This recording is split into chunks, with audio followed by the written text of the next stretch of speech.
Dusun Candi dikenal oleh masyarakat lokal karena memiliki potensi sumber daya alam yang unggul. Dusun ini beralamat di Kelurahan Sirahan, Kecamatan Salam, Kabupaten Magelang, dengan jumlah penduduk mencapai 157 jiwa, yang mana terbagi menjadi 2 rukun tetangga. Mereka semua hidup damai dan saling berdampingan dengan baik. Harmoni alam secara alami telah menyatukan mereka dalam lingkaran kehidupan yang saling berkesinambungan. Dilihat dari letak geografisnya, Dusun Candi berada di sebelah barat daya Gunung Merapi dengan jarak sekitar 25 km dari puncak gunung. Tak heran jika dusun ini menyimpan potensi alam yang menakjubkan, tanahnya subur dan airnya melimpah ruah. Selain itu, dusun ini juga dilewati oleh aliran sungai Kali Putih yang cocok dimanfaatkan sebagai kawasan ekowisata dengan atraksi river tubing dan playground untuk anak-anak.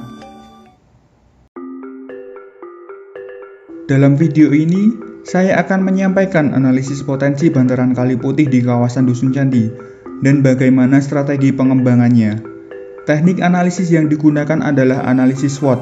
Metode ini digunakan untuk mengetahui masalah, kendala, dan peluang dari objek penelitian dengan mempertimbangkan kekuatan, kelemahan, peluang, dan ancaman. Hasil analisis SWOT dari faktor internal atau biasa disebut sebagai internal strategic factor analysis. Yang di sebelah kiri adalah kekuatan, sedangkan yang di sebelah kanan adalah kelemahan.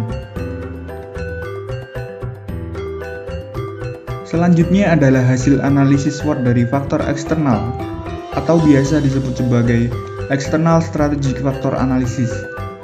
Yang di sebelah kiri adalah peluang, sedangkan yang di sebelah kanan adalah ancaman. Data-data tersebut diperoleh dari hasil observasi, wawancara, dan dokumentasi. Setelah melakukan analisis internal dan eksternal, maka tahap selanjutnya adalah penilaian. Hasil perhitungan analisis IFAS mendapatkan skor sebesar 0,35 positif, sedangkan EIFAS mendapatkan skor negatif 0,16. Berdasarkan perhitungan tersebut, dapat ditarik kesimpulan, yaitu posisi akhir total skor antara IFAS positif dan EIFAS negatif berada di kuadran 4. Sehingga berdasarkan model posisi perkembangan pariwisata, maka strategi yang digunakan adalah diversification atau keanekaragaman melalui concentric strategy dan conglomerate strategy. Maksud dari concentric strategy yaitu menambah atau membuat keanekaragaman terhadap objek dan daya tarik wisata. Contohnya adalah membuat atraksi wisata air berupa river tubing, tempat pemandian alami di area bantaran Kali Putih, playground untuk anak-anak, dan lain sebagainya. Bisa juga dengan membuat grand design objek wisata yang baru, branding yang berbeda dari objek wisata kompetitor. Misalnya, objek wisata nantinya akan lebih menargetkan anak-anak dan keluarga sebagai customer, sehingga atraksi wisatanya, sarana, prasarana, dan fasilitas penunjangnya disesuaikan dengan wisatawan yang akan datang. Conglomerate strategi yaitu mencari investor untuk mendanai kegiatan pengembangan dan pembangunan tempat wisata. Investor yang bersedia menanamkan modal nantinya akan mendapat laba dari hasil usaha.